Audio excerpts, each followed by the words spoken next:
Bonjour, alors, la pomme de terre a été ramenée du Pérou où les Incas la cultivaient déjà il y a 500 ans.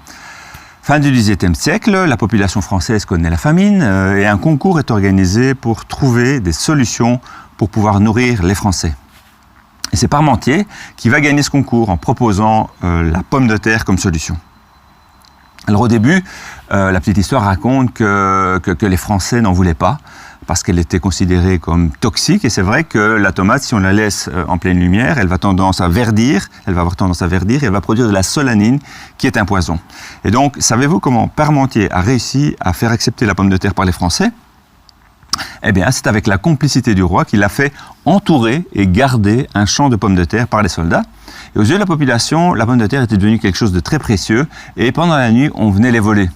Et à partir de là, elle a commencé à être très recherchée et puis cultivée.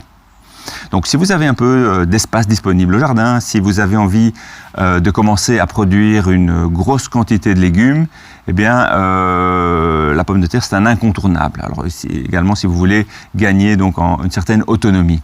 Parce qu'une pomme de terre, ça peut donner entre 2,5 et 5 kg au mètre carré. Donc c'est vraiment un rendement exceptionnel. Alors il est encore trop tôt pour la planter. Par contre, c'est le bon moment pour aller chercher vos plants, car il est utile de les faire pré-germer avant la plantation, qui aura lieu plutôt en avril. Alors comment fait-on ? Alors vous avez déjà laissé les pommes de terre dans une armoire, au noir et au chaud, dans la cuisine par exemple. Et qu'est-ce qui se passe ? Eh bien, il y a des germes longs et fragiles qui commencent à se former. Eh bien, nous, on veut exactement l'inverse. On veut des beaux, gros germes bien trapus. Et donc, comment fait-on ? Eh bien, on va les placer simplement au frais et à la lumière. Par exemple, moi, je les mets dans mon grenier, derrière une fenêtre, pendant 1 mois ou 2, avant de les planter au jardin.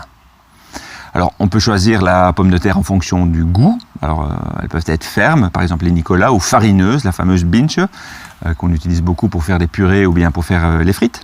On peut également choisir la pomme de terre en fonction de sa durée de culture.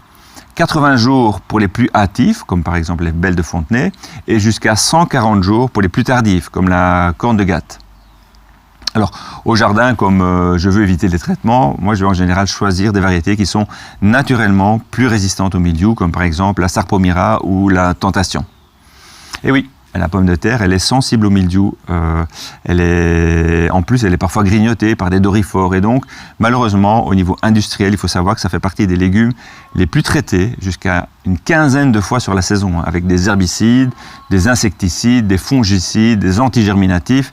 Donc moi je vous conseille, si vous avez un peu de place au jardin, lancez-vous, d'autant plus que c'est une culture qui est plutôt facile. Mais bon là, j'en reparlerai probablement lors d'une prochaine chronique. Voilà, si la vidéo vous a plu, n'hésitez pas à liker et à partager. Et je vous souhaite une très bonne journée et à tout bientôt.